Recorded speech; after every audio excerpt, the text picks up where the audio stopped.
Hello everyone. आप सभी का फिर से हमारे यूट्यूब चैनल पर हार्दिक स्वागत है। पिछले सेशन में हमने भारत का भौतिक पर्यावरण 11th क्लास की पुस्तक है उसके सेकंड चैप्टर के बारे में डिस्कशन स्टार्ट किया था। ठीक है, उसमें हमने देखा कि भारत का जो भूवैज्ञानिक जो खंड है उसको तीन भागों में डिवाइड किया हुआ है। प्रायद्वीपीय खंड, हिमालय और अन्य अतिरिक्त प्रायद्वीपीय पर्वतमालाएं, और तीसरा है सिंधु गंगा ब्रह्मपुत्र का मैदान। ठीक है, तो हमने प्रायद्वीप खंड के बारे में डिस्कस किया था। ठीक है, उनकी जो भौगोलिक स्थिति है उसके बारे में देखा था। उसके बाद में जो स्थलाकृतिक आकार है उसके बारे में देखा था। ठीक है, और इंडियन प्लेट का नॉर्थवर्ड मूवमेंट है उसको भी डिस्कस किया था हमने। ठीक है, और जो इंडियन ऑस्ट्रेलियन प्लेट है उसमें जो बाइफरकेशन हुआ था उसके बारे में भी हमने डिटेल से पढ़ा था। ठीक है, तो आज हम अगले खंड के बारे में डिस्कस करेंगे जो है हिमालय और अन्य अतिरिक्त प्रायद्वीपीय पर्वतमालाएं। ठीक है, इसमें है जो हिमालय और अन्य अतिरिक्त प्रायद्वीपीय पर्वतमालाएं हैं उसके बारे में डिस्कस करते हैं कि कठोर एवं स्थिर प्रायद्वीपीय खंड के विपरीत हिमालय और अतिरिक्त पर्वतीय जो पर्वतमालाएं हैं उनकी भूवैज्ञानिक संरचना तरुण, दुर्बल और लचीली है। ठीक है, हमने प्रीवियस लेक्चर में पढ़ा था कि जो प्रायद्वीपीय खंड है वो स्टेबल है। ठीक है, कहने का मतलब वहाँ पे कोई प्लेट विवर्तन की फोर्स अप्लाई नहीं हो रहा है। ठीक है, अंतर्जनित और बहिर्जनित बल से प्रायद्वीपीय खंड है जो एक्टिव नहीं है। ठीक है, कुछ अपवाद छोड़ दें, जैसे पश्चिमी तट के बारे में देखा था कि वो समुद्र में सबमर्ज हो गया था। उसके बाद में जो ईस्टर्न साइड में मालदा ब्रांच क्रिएट हुआ था। ठीक है, ये जो मेजर जो अपवाद हैं उनको यदि छोड़ दें तो प्रायद्वीपीय खंड स्टेबल है। ठीक है, यहाँ पे कोई टेक्टोनिक मूवमेंट नहीं हो रहा है। ठीक है, उसके विपरीत यदि हम हिमालय के बारे में पढ़ते हैं तो हिमालय या अतिरिक्त प्रायद्वीपीय पर्वतमालाएं हैं। ठीक है, उनकी भूवैज्ञानिक संरचना तरुण है, दुर्बल है और लचीली है। कहने का मतलब है कि जो अंतर्जनित और बहिर्जनित बल है यहाँ पर एक्टिवली काम कर रहे हैं। ठीक है, इसकी वजह से यहाँ पर भूकंप महसूस करते हैं। ठीक है, भूस्खलन जो अन्य जो टेक्टोनिक मूवमेंट की वजह से जो कॉन्सिक्वेंसेज होते हैं। ठीक है, जो का परिणाम होते हैं वो हमें देखने को मिलते हैं, जैसे भूकंप की वजह से जो ग्लेशियर लेक है वो फट जाती है। ठीक है, उसकी वजह से हिमालय क्षेत्र में बाढ़ आ जाती है। ठीक है, उसके बाद में जो और अन्य भूस्खलन जैसी आपदाएं हमें देखने को मिलती है। ठीक है, उसके बाद है ये पर्वत वर्तमान समय में भी बहिर्जनित और अंतर्जनित बलों की अंतरक्रिया से प्रभावित है। कहने का मतलब जो हिमालय है वो प्रेजेंट टाइम में भी अंतर्जनित और बहिर्जनित बल से मतलब एक्टिव है। कहने का मतलब हिमालय का अभी भी निर्माण हो रहा है। ठीक है, इसके परिणाम स्वरूप इसमें वलन, भ्रंश और सेप बनते हैं। कहने का मतलब जो ये तीन वर्ड है इसमें पहला वर्ड है वलन। ठीक है, वलन से तात्पर्य है कि जो जब दो प्लेटें आपस में टकराती है। ठीक है, तो उनमें कुछ विकृतियां पैदा होती है, जिसमें जैसे फॉर एग्जांपल वलन का मतलब है कि दंसाव। ठीक है, जो दो प्लेट जब आपस में टकराती है और जो फोर्स अप्लाई होता है, जो एनर्जी क्रिएट होती है, उसकी वजह से वलन की स्थिति आ जाती है। ठीक है, उसके बाद में भ्रंश का निर्माण होना, जैसे फॉर एग्जांपल जब प्लेट में क्रस्ट पैदा होता है। ठीक है, तो उसकी वजह से जो प्लेट का कुछ पोर्शन है जो नीचे धंस जाता है। ठीक है, उसकी वजह से ब्रंश, जैसे rift valley, African rift valley है उसका एक एग्जांपल ये हो सकता है। ठीक है, उसके बाद में सेप या थ्रस्ट। ठीक है, थ्रस्ट का मतलब है कि जब दो प्लेटें आपस में टकराती है। ठीक है, आपस में टकराती है तो यहाँ पर ये प्लेटें ऊपर और नीचे, जब दो प्लेटें आपस में टकराती है तो ऊपर नीचे चढ़ जाती है। ठीक है, उसकी वजह से जो अ, जो जो कन्वेक्शनल जोन है, ठीक है, प्लेटों का, वहाँ पर एनर्जी स्टोर होती है, और उसकी वजह से जब एनर्जी रिलीज होती है तो यहाँ पर जो लैंडफॉर्म में चेंजेस आते हैं। ठीक है, उसकी वजह से भी इस आकृतियाँ बनती है। तो प्लेटों के इस मूवमेंट को हम थ्रस्ट कहते हैं, सेप बोलते हैं। ठीक है, उसके बाद में इन पर्वतों की उत्पत्ति विवर्तनिक हलचलों से जुड़ी है। तेज बहाव वाली नदियों से अपरदित ये पर्वत अभी भी युवा अवस्था में निर्मित है। कहने का मतलब है कि एक सिचुएशन ये है कि हिमालय अभी युवा अवस्था में है। युवा अवस्था का मतलब है कि हिमालय का अभी निर्माण हो रहा है। ठीक है, और हिमालय टाइम के साथ हिमालय की हाइट बढ़ती जा रही है। ठीक है, लेकिन दूसरी तरफ है कि जो नदियां हैं, ठीक है, जो नदियां बहती है उनकी वजह से अपर्दन होता है, ठीक है। एक बल काम करता है, हिमालय को अपवर्ड मूवमेंट कर रहा है, ठीक है, हिमालय को ऊपर की तरफ बढ़ाने की कोशिश कर रहा है। जबकि दूसरी तरफ जो दूसरा फोर्स है वो अप्रदन के रूप में कार्य करता है नदियों के द्वारा, ठीक है, जिसकी वजह से क्या है कि हिमालय में अनेक जो लैंडफॉर्म है वो क्रिएट होते हैं नदियों के द्वारा, जिसमें गॉर्ज है जो आपके सामने दिख रहा है, जो एक कहने का मतलब जो एक पर्वतमाला का निर्माण हुआ, ठीक है, उसमें कोई जलधारा, ठीक है, विकसित हुई, ठीक है। कालांतर में क्या हुआ कि इस जलधारा का फोर्स इतना अप्लाई हो गया कि यहाँ पर इसने गॉर्ज का निर्माण कर दिया, कहने का मतलब उस पूरे पर्वतमाला को बीच में से काट दिया, ठीक है, उसकी वजह से गॉर्ज का निर्माण हो गया, ठीक है। उसके बाद में है वी आकार की घाटियाँ, ठीक है, ये भी गॉर्ज का ही एक दूसरा रूप है, जिसमें घाटियाँ तंग घाटियाँ बनती है, ठीक है, एकदम वी शेप कर लेती है, ठीक है। उसके बाद में सिप्रिकाएँ और जलप्रपात, ठीक है, सिप्रिकाएँ और जलप्रपात एक दूसरे के सिमिलर वर्ड है लेकिन डिफरेंस है, ठीक है। जलप्रपात का मतलब क्या है, फ्री फ्लो ऑफ वाटर, ठीक है, जब कटान चट्टोर से जल नीचे गिरता है, ठीक है, तो इसको बोलते हैं जलप्रपात। वहीं दूसरी तरफ जब जल सीढ़ीनुमा स्थलाकृति से नीचे उतरता है, जैसे फॉर एग्जांपल यहाँ पर कठोर चट्टान है, जल नीचे गिरा, ठीक है, यहाँ पर ये कठोर चट्टान आ गई, ठीक है, इसकी वजह से अपर्दन नहीं हो पाया।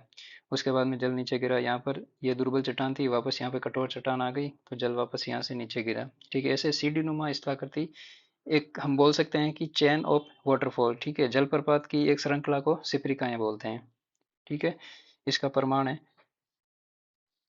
ठीक है। तो हिमालय के बारे में बेसिक चीज़ है यही है कि अभी हिमालय का निर्माण हो रहा है, ये दुर्बल, तरुण और लचीली अवस्था में है, ठीक है। अंतर्जात और बहिर्जात बल अभी भी वर्क कर रहे हैं, ठीक है, उसकी वजह से वलन, भ्रंश और सेप अभी भी एक्टिव है, ठीक है। उसके बाद में नदियों द्वारा अनेक स्थलाकृतियों का निर्माण होता है, ठीक है।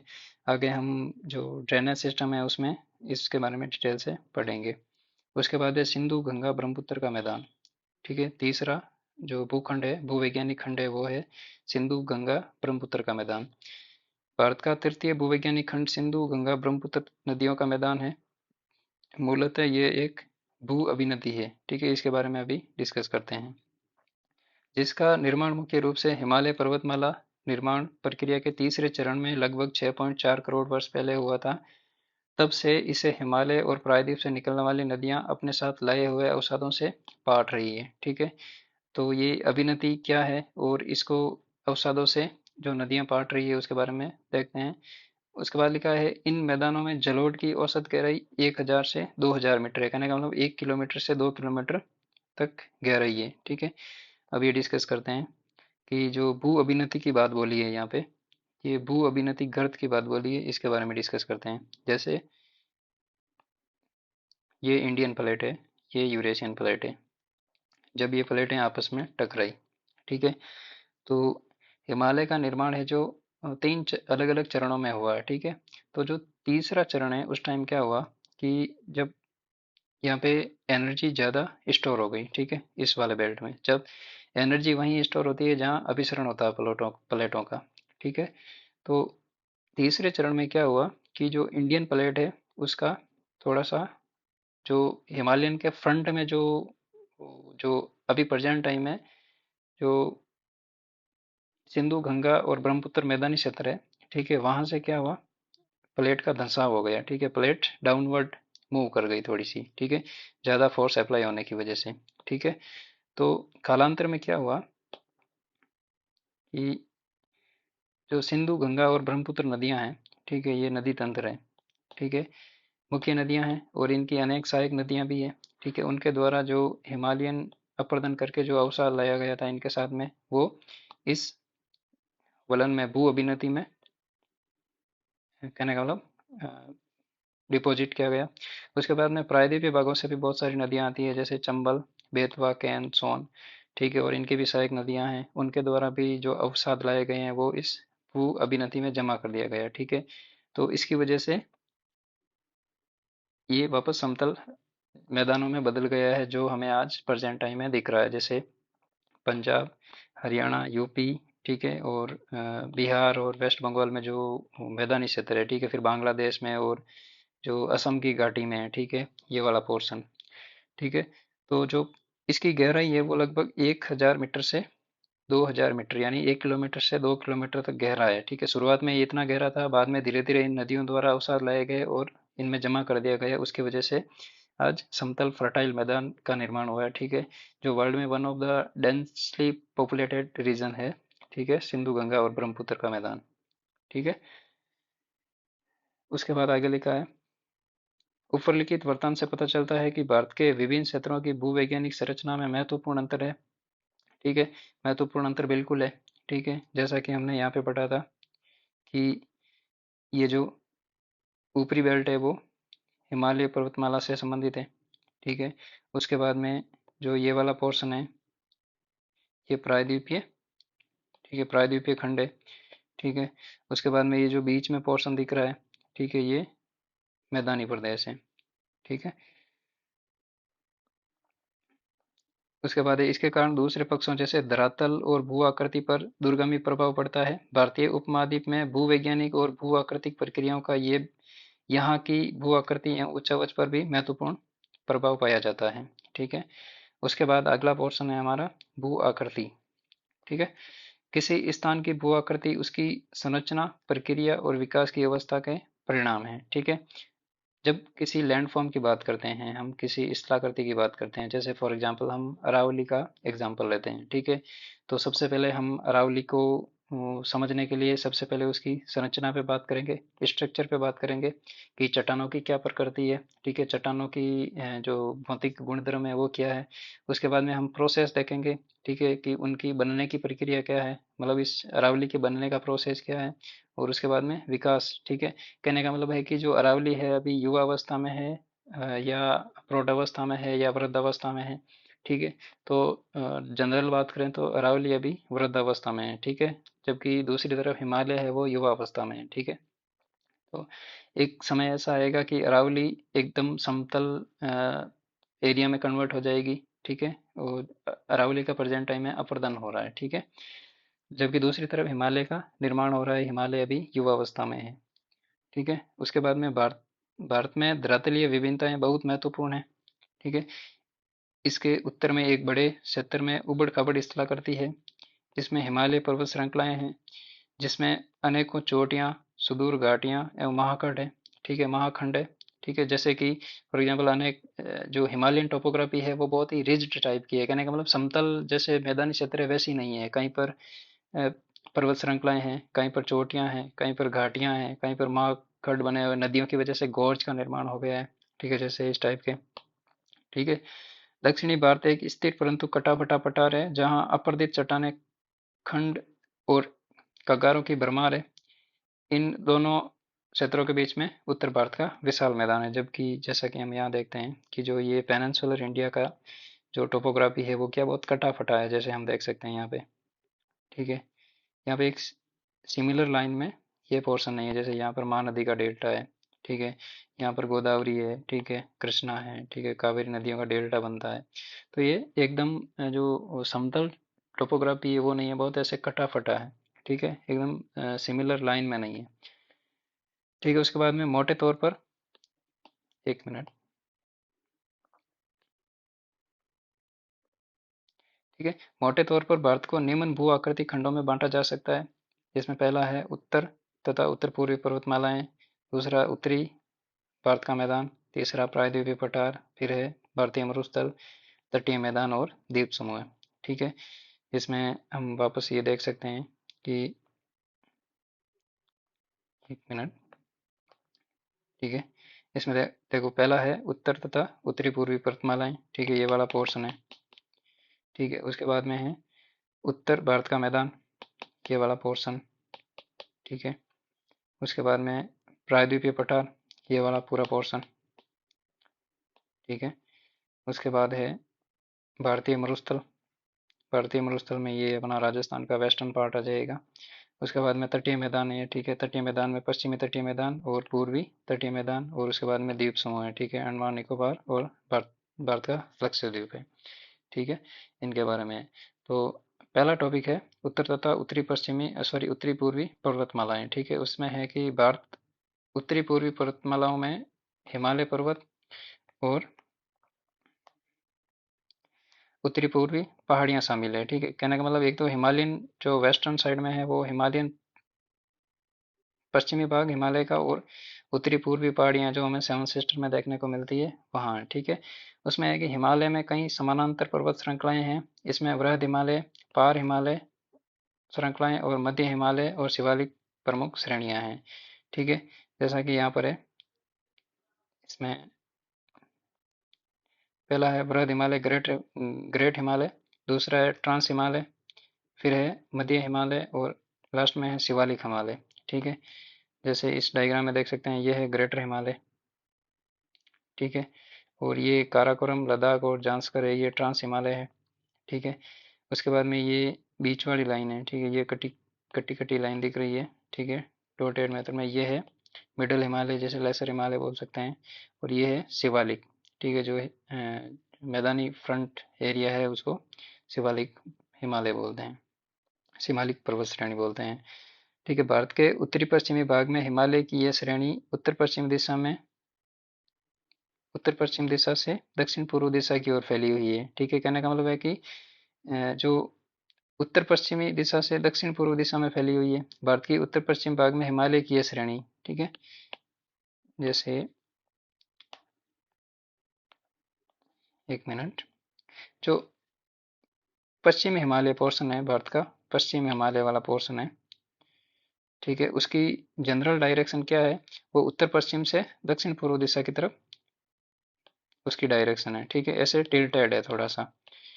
ठीक है, उसके बाद में है उत्तर पश्चिम दिशा से दक्षिण पूर्व दिशा की तरफ फैली हुई है, जबकि दार्जिलिंग और सिक्किम हिमालय क्षेत्र क्षेत्र की जो श्रेणियां हैं वो पूर्व पश्चिम दिशा में फैली हुई है। दार्जिलिंग और सिक्किम श्रेणियां हैं वो पूर्व पश्चिम दिशा की तरफ ईस्ट वेस्ट डायरेक्शन में फैली हुई है। ठीक है, जनरल डायरेक्शन ये है। उसके बाद में है, जबकि अरुणाचल प्रदेश में ये दक्षिण पश्चिम से उत्तर पूर्व की तरफ घूम जाती है। यहाँ पे पश्चिम नहीं होगा, उत्तर पूर्व होगा। ठीक है, जैसे जनरल डायरेक्शन वापस ये हो जाएगी। ठीक है, अरुणाचल हिमालय की। ठीक है, दक्षिण पूर्व से दक्षिण पश्चिम से उत्तर पूर्व दिशा में। ठीक है, अरुणाचल प्रदेश में दक्षिण पश्चिम से उत्तर पूर्व दिशा की तरफ घूम जाती है। मिजोरम, नागालैंड और मणिपुर में ये पहाड़ियाँ उत्तर दक्षिण दिशा में फैली हुई है।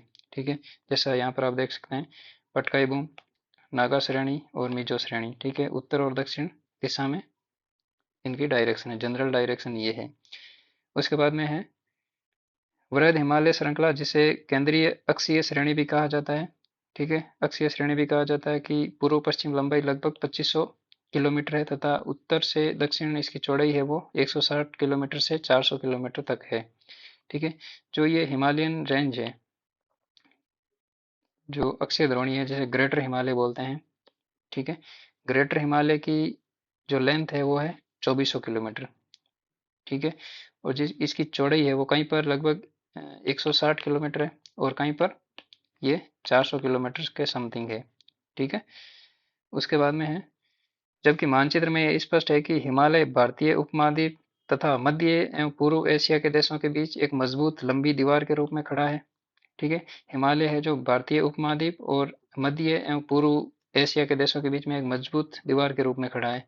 जैसा कि आप इसमें देख सकते हैं, ये इधर जो कंट्रीज है, ठीक है, पूर्वी और दक्षिण पूर्वी एशियाई देश, ठीक है, इनके बीच में एकदम एक नेचुरल बाउंड्री के, नेचुरल बैरियर के रूप में खड़ा है। ठीक है, जो भारतीय उपमहाद्वीप है उनमें मेनली कौन कौन से देश आते हैं, जैसे नेपाल है, भूटान है, बांग्लादेश है, इंडिया है, पाकिस्तान है। ठीक है, जबकि पूर्वी एशिया में चाइना, ठीक है, और ये देश आते हैं चाइना। उसके बाद में दक्षिण पूर्वी देश, ये एशियाई देश है, उनमें जो आसियान नेशन आते हैं। ठीक है, उनके बीच में एक नेचुरल बैरियर के रूप में हिमालय खड़ा है। ठीक है, ठीक है, नेचुरल लंबी दीवार के रूप में खड़ा है। ठीक है, उसके बाद में हिमालय एक प्राकृतिक रोधक ही नहीं, ठीक है, एक नेचुरल बाउंड्री के रूप में ही नहीं, अपितु जलवायु, अफवाह और सांस्कृतिक विभाजक के रूप में भी है। जैसे फॉर एग्जांपल, जो भारतीय उपमहाद्वीप की सांस्कृतिक जो गतिविधियां हैं वो पूर्वी और दक्षिणी पूर्वी एशियाई देशों की सांस्कृतिक जो गतिविधियां हैं उनसे अलग है। ठीक है, वहाँ का रहन सहन खान पान अलग है, जबकि भारतीय उपमहाद्वीप में जो रहन सहन और खान पान है, बोलचाल है, ठीक है, जो बोली है, ठीक, जो भाषा लैंग्वेज है वो अलग है। ठीक है। उसके बाद में अपवा तंत्र, जैसे सिंधु, गंगा और ब्रह्मपुत्र जो नदी तंत्र है, ठीक है, वो जो उनका जो डायरेक्ट फ्लो ऑफ डायरेक्शन है, ठीक है, वो दक्षिण दिशा में है, ठीक है, जो जल विभाजक रेखा के रूप में भी कार्य करती है। जैसे चाइना में जो नदियां जाती है, ठीक है, उनका जो फ्लो है हिमालय की वजह से, ठीक है, वो उस चाइना की तरफ डाल है, ठीक है, हिमालय की वजह से, हिमालय बीच बीच में से ऊपर उठा हुआ है, उसकी वजह से जो चाइना की तरफ नदियां जाती है उनका फ्लो उधर है, ठीक है, पूर्व की तरफ है। और जो भारतीय उपमहाद्वीप की तरफ नदियां आती है, सिंधु, गंगा और ब्रह्मपुत्र, उनका फ्लो दक्षिण दिशा की तरफ है। वहीं पर जो आसियान देश है, वियतनाम है, ठीक है, कंबोडिया, थाईलैंड है, म्यांमार है, उनमें जो इरावदी और हुआंग जो नदियां बहती है, ठीक है, सॉरी, जो इरावदी और अन्य नदियां बहती है, ठीक है, आसियान देश में, उनका फ्लो है वो हिमालयन जो दक्षिणी पूर्वी, सॉरी, उत्तरी पूर्वी पहाड़ियां हैं उनकी वजह से भी डिसाइड होता है, ठीक है। उसके बाद में क्लाइमेट, क्लाइमेट का मतलब ये है कि जो साइबेरिया से ठंडी पवनें आती है, ठीक है, जो हिमालय एक प्राकृतिक अवरोधक के रूप में कार्य करता है, उसकी वजह से साइबेरिया की ठंडी पवनें भारत में नहीं आ पाती है, ठीक है, भारतीय उपमहाद्वीप में नहीं आ पाती है। यदि हिमालय नहीं होता तो यहाँ पर क्लाइमेट कुछ और होता, ठीक है। उसके बाद में है कि क्या आप दक्षिणी एशिया के देशों के भू पर्यावरण पर हिमालय के प्रभाव बता सकते हैं? जैसा हमने अभी डिस्कस किया था वही है, क्या आप दुनिया में हिमालय जैसे भू पर्यावरण विभाजक ढूंढ सकते हैं? बहुत सारे हैं, जैसे फॉर एग्जांपल बात करें तो रॉकीज है, एंडीज है दक्षिणी और उत्तरी अमेरिका में, ठीक है, और भी कई सारे एग्जाम्पल हैं। उसके बाद में हिमालय पर्वत में भी अनेक क्षेत्रीय भिन्नताएं हैं, ठीक है, उच्चावच पर्वतीय श्रेणियों, पर्वत श्रेणियों में संरेखण और दूसरी भू आकृतियों के आधार पर हिमालय को निम्नलिखित उपखंडों में विभाजित किया जा सकता है, ठीक है। कहने का मतलब वापस हिमालय का रीजनलाइजेशन किया हुआ है, ठीक है, जो लोकल लेवल पर जो हिमालय की पर्वत श्रेणियां हैं उनके बारे में डिस्कस करना है, ठीक है। जिसमें हिमालय के उपखंड है, पहला है कश्मीर और उत्तर पश्चिम हिमालय, दूसरा है हिमाचल और उत्तरांचल हिमालय, तीसरा है दार्जिलिंग और सिक्किम हिमालय, चौथा है अरुणाचल हिमालय और पांचवा है पूर्वी पहाड़ियाँ और पर्वत, ठीक है। तो चलिए हिमालय, जो पहला पार्ट है हिमालय का, उसके बारे में डिस्कस करते हैं, कश्मीर या उत्तर पश्चिम हिमालय, ठीक है। इसमें कश्मीर हिमालय में अनेक पर्वत श्रेणियां हैं, जैसे काराकोरम, लद्दाख, जास्कर, पीर पंजाल, ठीक है। इसमें आपको थोड़ा क्लियर नहीं दिखेगा, इसमें देख लेते हैं। जैसे यहाँ पर है काराकोरम रेंज, ठीक है, फिर ये है लद्दाख रेंज, ये है जांस्कर रेंज, ठीक है, जिसको ट्रांस हिमालयन के नाम से भी जाना जाता है, पार हिमालय के नाम से भी जाना जाता है। उसके बाद में कश्मीर हिमालय का उत्तरी पूर्वी भाग, जो वृहद हिमालय और काराकोरम श्रेणियों के बीच में स्थित है, एक ठंडा मरुस्थल है, ये वाला बेल्ट है, ठीक है, जो ये वाला पोर्शन है, ठीक है, लद्दाख रीजन वाला, जिसमें शीत मरुस्थल है, ठीक है, ठंडा मरुस्थल है, वहाँ पे बारिश नहीं होती है और जो क्लाइमेटिक कंडीशन है वो ठंडी है, इसकी वजह से ठंडे मरुस्थल का, शीत मरुस्थल का निर्माण हुआ है, ठीक है, ठंडा मरुस्थल है। उसके बाद में वृहद हिमालय और पीर पंजाल के बीच विश्व प्रसिद्ध कश्मीर की घाटी और डल झील स्थित है, ठीक है, वृहद हिमालय और पीर पंजाल, ठीक है। इसमें यहाँ पे देख सकते हैं जो ये ग्रेटर हिमालय है, ठीक है, ये ग्रेटर हिमालयन रेंज है और ये पीर पंजाल है, ठीक है। तो यहाँ पर बीच में, यहाँ कहीं पर जो कश्मीर घाटी है और डल झील है, उसकी लोकेशन है, ठीक है। उसके बाद में दक्षिणी एशिया की महत्वपूर्ण हिमानी नदियाँ, ठीक है, बाल्टोरा और सियाचिन इसी प्रदेश में स्थित है, ठीक है। हिमानी नदियों का मतलब है कि जिन नदियों का सोर्स जो ग्लेशियर से है, ठीक है, जिनको पानी ग्लेशियर से मिलता है, ठीक है, ग्लेशियर के पिघलने से मिलता है, ठीक है।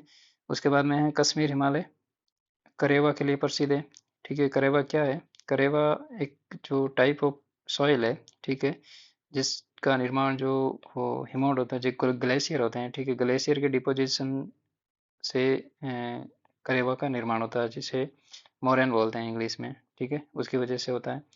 तो कश्मीर हिमालय करेवा के लिए प्रसिद्ध है, जहाँ जाफरान की खेती की जाती है, जाफरान को हम कैसर बोलते हैं, ठीक है, कैसर की खेती होती है। उसके बाद में हिमालय में जोजिला, वरैद हिमालय में जोजिला, ठीक है, जोजिला दर्रा है जो कश्मीर घाटी को द्रास और सुरू वैली से जोड़ता है। पीर पंजाल में बानिहाल, ठीक है, बानिहाल दर्रा जो दर्रा है, ठीक है, बानिहाल पासेज है वो जम्मू कश्मीर को श्रीनगर से जोड़ता है। और पीर पंजाल दर्रा है जो कश्मीर घाटी को राजौरी व पुंछ जिलों से जोड़ता है। ठीक है, उसके बाद में जास्कर श्रेणी में है फोटूला। ठीक है, फोटूला दर्रा है जो कश्मीर घाटी को लेह से जोड़ता है। और उसके बाद में लद्दाख श्रेणी में खारदुंगला है। ठीक है, खारदुंगला दर्रा सिंधु रिवर और श्योक रिवर को सियाचिन ग्लेशियर वाले रीजन से जोड़ता है, जिसमें यहाँ पे आप देख सकते हैं कि बैनमैन जैसे जोजिला। ठीक है, जोजिला दर्रा है जो कश्मीर घाटी को द्रास से जोड़ता है। उसके बाद में है पीर पंजाल, बानीहाल, फोटूला, बुर्जिला और खारदुंगला।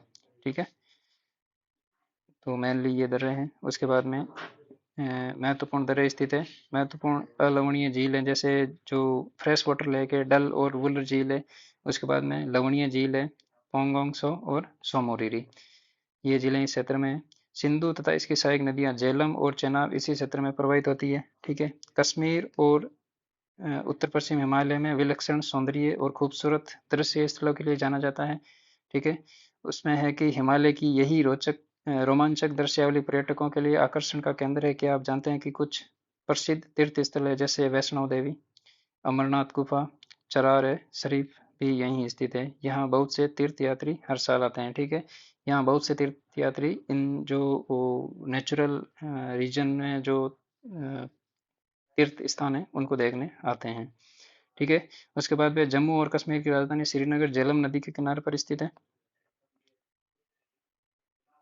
ठीक है, झेलम नदी के किनारे पर स्थित है। श्रीनगर में डल झील एक रोचक प्राकृतिक स्थल है। कश्मीर घाटी में झेलम नदी युवा अवस्था में बहती है, तथापि नदीय स्थल रूप के विकास में प्रौढ़ अवस्था में निर्मित होने वाली विशिष्ट आकृति विसर्पों का निर्माण करती है। ये लाइन बिल्कुल समझ में नहीं आएगी। इसका मतलब ये है कि नदी जब पहाड़ों से उतरती है और मैदानों में बहती है और फिर सागर में अपना जल प्रवाहित करती है, तो नदी को मेनली तीन अवस्थाओं में बांटा गया, जिसमें पहली है प्रौढ़ावस्था, दूसरी है युवावस्था और तीसरी है वृद्धावस्था। सॉरी, पहली है युवावस्था, दूसरी है प्रौढ़ावस्था और तीसरी है वृद्धावस्था। तो ये मियांडर है ना, विसर्प, जिसको इंग्लिश में मियांडर बोलते हैं, ये जो नदी की प्रौढ़ अवस्था की जो विशेषता है वो है। लेकिन ये युवा अवस्था में कैसे बन गई? तो विसर्प के बनने की कुछ बेसिक रिक्वायरमेंट है, जैसे यूनिफॉर्म लैंड होना चाहिए। ठीक है, विसर्प बनने के लिए यूनिफॉर्म लैंड चाहिए। तो जो कश्मीर घाटी है उसमें विसर्प बनने की दशाएं हैं। ठीक है, मियांडर बनने की दशाएं हैं, इसलिए यहाँ पर झेलम नदी पर विसर्प का निर्माण हुआ है। ठीक है, तो अन्य जो कुछ भू आकृतियां हैं वो हम आगे जो अपवाद तंत्र है उस टॉपिक में पढ़ेंगे, तब करेंगे। ठीक है, जिनका निर्माण नदी प्रौढ़ प्रौढ़ अवस्था में करती हैं आगे देखें, जैसे गोकुर झील है। ठीक है, मियांडर है और भी बहुत सारी चीजें हैं।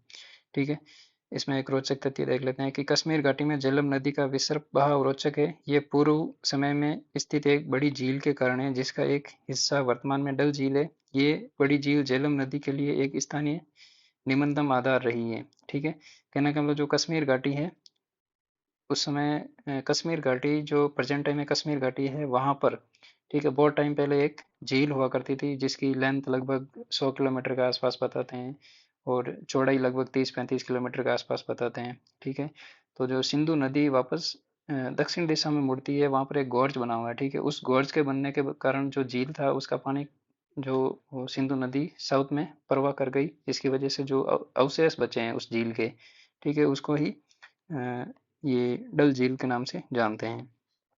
ठीक है, उसके बाद में प्रदेश के दक्षिणी भाग में लॉन्गिट्यूडनल अनुदैर्ध्य घाटियां पाई जाती हैं जिन्हें दून कहा जाता है। इसमें जम्मू दून, पठानकोट दून, ठीक है, प्रमुख है। ठीक है, दून का मतलब है कि जब पर्वतमालाएं हाइट में होती है तो वी आकार की घाटियां बनती है। ठीक है, ज्यादा हाइट होती है पर्वतमालाओं की तो वी आकार की घाटियां बनती है। ठीक है, जब हाइट कम होती है पर्वतमालाओं की तो बीच में कुछ समतल मैदान टाइप लैंडफॉर्म क्रिएट होते हैं। ठीक है, उनको दून कहते हैं जो रहने योग्य स्थान है। ठीक है, इनको जम्मू दून, ठीक है, पठानकोट दून इत्यादि के नाम से जाना जाता है।